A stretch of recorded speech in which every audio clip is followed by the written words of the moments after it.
lot of people make those big, bold moves in their lives, in their careers. But the question is, why not?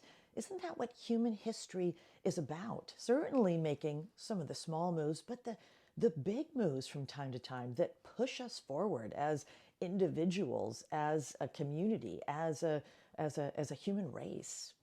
I challenge you to ask yourself 3 questions.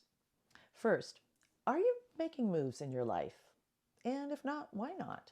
Because we change, our needs change, our wants change, our circumstances change. And as a result, some of those needs and wants. So are you listening to yourself? Are you really listening to that inner voice and responding to what it's saying? Second, if you are making moves, great. Now ask yourself, what kind of moves are you making? Are you making small incremental moves, or are you making big bold moves? You want to be making both. The little incremental moves, when I brush my teeth, I'm actually going to start flossing. There would be a small incremental move. That's a positive move that is going to do good things for your body and for your health. But we don't want to stop there. We also know that there are times in our lives, whether it's changing schools, changing jobs, moving somewhere else, a big change in a relationship or relationship status, that there is time to be making bold moves. Third question is, what drives you? Because when you think about what drives you and you get a read on that and you look at what kind of moves, if you're making moves in your life that you're making, the bold ones, the incremental ones, it gives you a lot of data. So if you ask yourself, am I more driven by fear or am I driven by goals? It tells you a lot. If you're driven by fear, you tend to be more reactive. You tend to maybe feel like the ball in the pinball machine that's just reacting to what's happening. You're being pushed around, which is not a great feeling.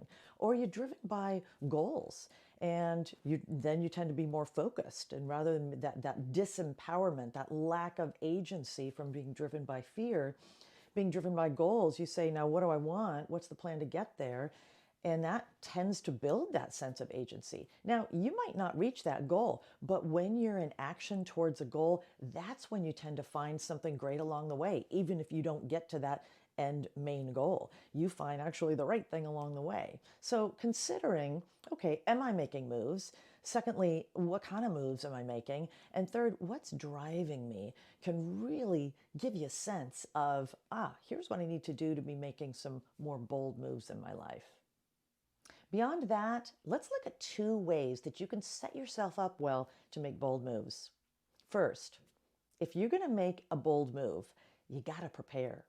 John Wooden famously said, failing to prepare is preparing to fail. And any of you diehard basketball fans probably know that quote. And when you think about preparation, 2 things that you want to think about are, number 1, I want to do my research. I want to gather information.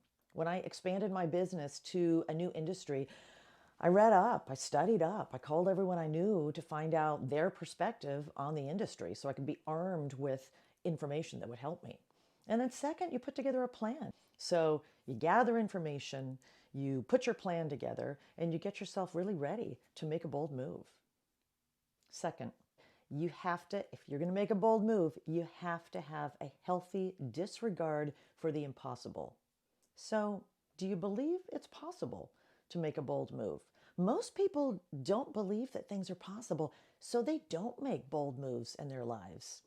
And it really affects their outcomes. What we believe about things absolutely affects our outcomes. And if we run our lives and run our careers from a sense of doubt, it has an impact on us, has an impact on us at a physical level, certainly has an impact on our outcomes. Because if we don't believe that something's possible, we're not going to take action, and therefore we're not going to get those outcomes.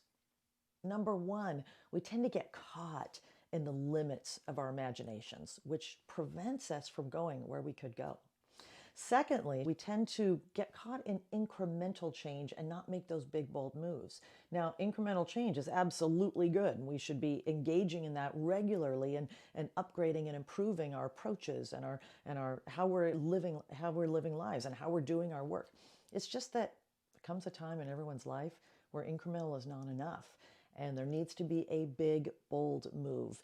Moving a job, switching a job, moving a house, switching to a different school, whatever it is. Time for a big, bold move.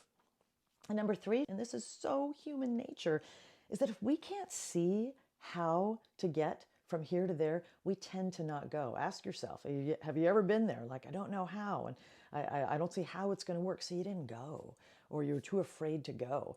But the issue with that tends to be that there's almost nothing really worth creating that comes with a set of instructions. If you want to make a bold move, but you're dragging your feet, check your belief. Do you believe the bold moves are possible? Do you have a healthy disregard for the impossible? And read history. Look at Winston Churchill, Abraham Lincoln, Marie Curie. Challenge yourself, check yourself, and see if there's a possibility for more.